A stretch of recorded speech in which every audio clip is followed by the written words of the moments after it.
Je me permets de m'exprimer directement à vous, afin de remercier Corvus Corax 2655 pour sa demande d'explorer plus en détail les chapitres successeurs de la Raven Guard, et je pense que je peux faire mieux avec ce chapitre. Si d'autres vidéos de ce type vous intéressent, n'hésitez pas à me le dire dans les commentaires. Bon visionnage à vous. Honoré maître, il y a des zones de la galaxie, à la lisière de notre royaume bien-aimé, loin au nord-est de l'Ultima Segmentum, que l'on nomme les astres fantômes, ou The Gaul Stars. Cette région a toujours nourri les pires peurs de l'humanité. Lors de mon exploration en ces lieux, j'y fis une découverte remontant à l'âge de la Grande Croisade, près de 10 000 ans plus tôt. À mon entrée dans le système d'Astargatis, je vis devant moi se dresser un sombre tableau. Des éons auparavant, deux de ces mondes étaient entrés en collision, se brisant en d'innombrables fragments, et laissant le système brisé et désolé, étouffé par des milliards d'éclats de roches, essoufflé par des vents solaires cruels et radioactifs. C'était un royaume misérable, gouverné par une étoile rouge décrépite, sans ressources naturelles, et loin de l'espace habitable.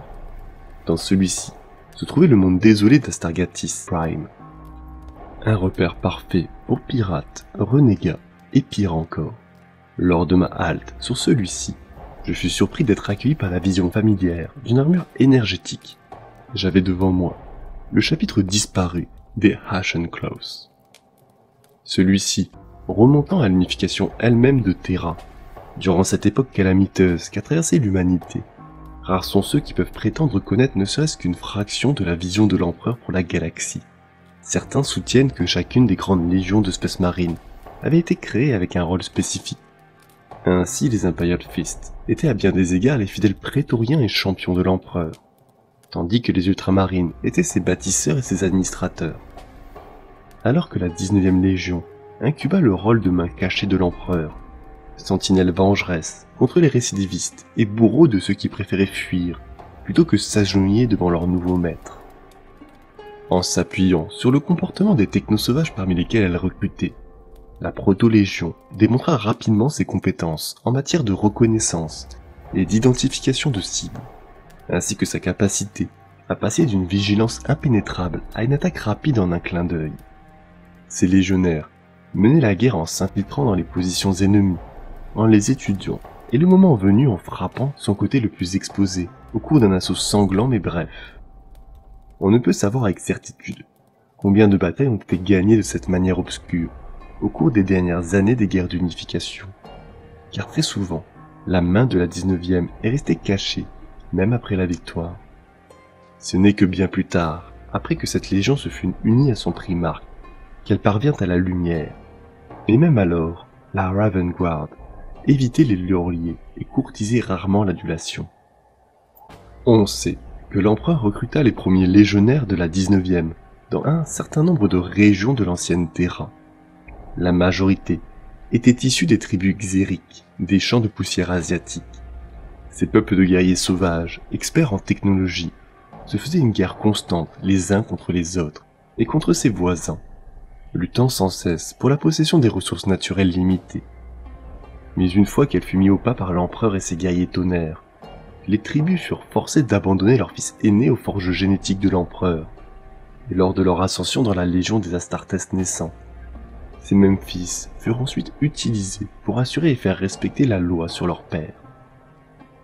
Les guerriers xériens se révélèrent être bien adaptés à la vision de l'empereur, même si certains ont observé leur proportion à la cruauté, lorsqu'on leur ordonna d'attaquer, ainsi qu'une attitude dédaigneuse envers ceux qu'ils considéraient comme faibles.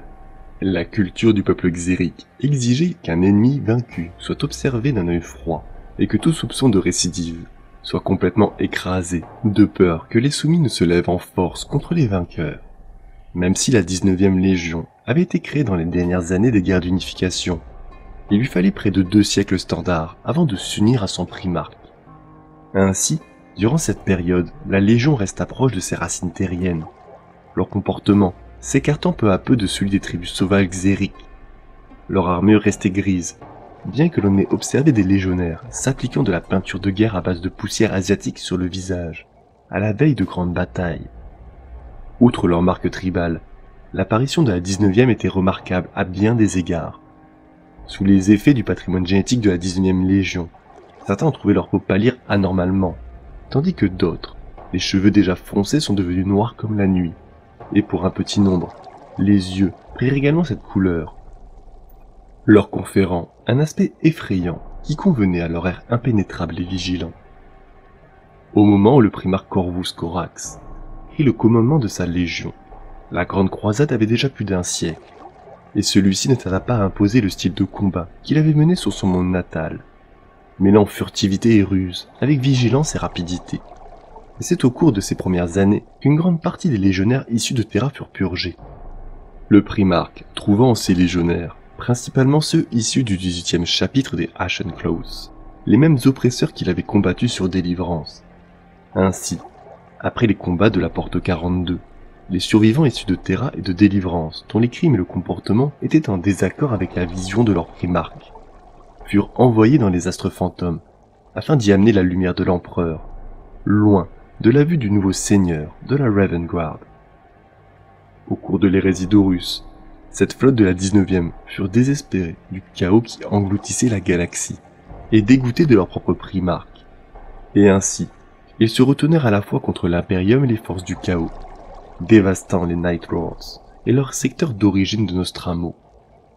Cette flotte, d'un effectif originel de 13 vaisseaux et d'une vingtaine de navires petits, et de quelques 4000 Astartes, avait cruellement besoin de ressources, car quelques 9 années de croisade leur avaient fait payer un lourd tribut. Cette lente hémorragie en matériel et en main-d'œuvre, les ayant conduits aux tactiques de guérilla et de piraterie, qui les firent devenir les seigneurs de guerre que nous connaissons aujourd'hui. Ils occupèrent ainsi Astargatis Prime, et dominèrent ses tribus, ne faisant que de rares incursions au-delà de ses frontières, leur proie se réduisant au vide et à sa périphérie et à quelques colonies perdues. Ainsi, ils ne réapparurent des méandres de l'histoire qu'à la fin du 41e millénaire, où on les vit aux côtés des Carcharodons, sur le monde impériaux, en périphérie de l'Ultima Segmentum. Et nul ne sait la raison qui fit que ces pirates renouèrent avec leur ancien serment envers l'Imperium. Mais la présence d'énigmatiques Carcharodons à leur côté ne doit pas être étrangère.